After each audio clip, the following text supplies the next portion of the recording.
Leela Vinod studio YouTube channel ಎಲ್ಲ ವೀಕ್ಷಕರಿಗೂ ದೇವರು ಎಲ್ರಿಗೂ ಸುಖ ಶಾಂತಿ ನೆಮ್ಮದಿ ಐಶ್ವರ್ಯ ಅಂತಸ್ತು ಆರೋಗ್ಯ ಕೊಟ್ಟು ಕಾಪಾಡಲಿ ಅಂತ ಕೇಳ್ಕೊತಾ ಇದ್ದೀವಿ. ನಮಸ್ಕಾರ. ಪ್ರಿಯ ವೀಕ್ಷಕರೇ, ನಾವಿವತ್ತು ಎಲ್ಲಿ ಬಂದಿದ್ದೀವಿ ಅಂತಂದರೆ ಕರ್ನಾಟಕದಲ್ಲೇ ಅತಿ ಪ್ರಸಿದ್ಧಿಯನ್ನು ಹೊಂದಂಥದ್ದು ಅದು ಯಾರು ಅಂತಂದರೆ ನಮ್ಮ ವಿನೋದ್ ರಾಜ್ ಅವರು ಬಂದು ಡ್ಯಾನ್ಸಿಂಗ್ ಸ್ಟಾರ್ ಅಂತ ಒಂದು ಪ್ರಖ್ಯಾತಿಯನ್ನು ಹೊಂದಿದ್ದಾರೆ. ಅವರು ಇರುವಂಥ ಒಂದು ತೋಟ ಇಡೀ ಕರ್ನಾಟಕಕ್ಕೆ ಫೇಮಸ್ ಆಗಿದೆ. ಅವ್ರ ತಾಯಿ ಮಗ ಶ್ರಮಪಟ್ಟು ಕಟ್ಟಿರುವಂಥ ತೋಟವನ್ನು ನಾವಿವತ್ತು ನಿಮ್ಗೆ ತೋರ್ಸೋಕ್ಕೋಸ್ಕರ ಬರ್ತಾ ಇದ್ದೀವಿ. ಬನ್ನಿ ಒಳಗಡೆ ಏನೇನಿದೆ ಅನ್ನೋದನ್ನೆಲ್ಲವನ್ನು ಕೂಡ ನೋಡೋಣ.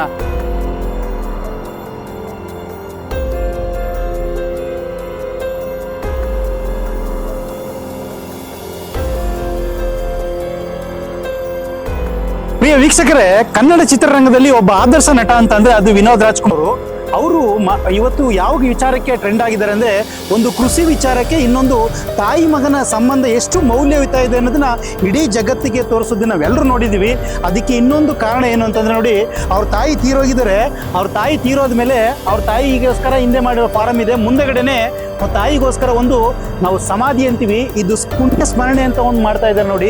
ಇಲ್ಲಿ ಒಂದು ದೇವಸ್ಥಾನ ಥರ ಮಾಡಿ ಇಲ್ಲಿ ಸುತ್ತ ಬಂದು ಅದರ ದೇವಸ್ಥಾನ ರೀತಿ ಹೋಗೋದಕ್ಕಾಗಿರ್ಬೋದು, ಬರೋದಕ್ಕಾಗಿರ್ಬೋದು, ಏನೇನು ಪೂಜಾ ಕೈಂಕರ್ಯಗಳಿರ್ತಾವೆ ಆ ಥರ ಮಾಡೋದಕ್ಕೆ ಒಂದು ದೇವಸ್ಥಾನದ ರೀತಿ ಕಟ್ಟಿಸ್ತಾ ಇದ್ದಾರೆ.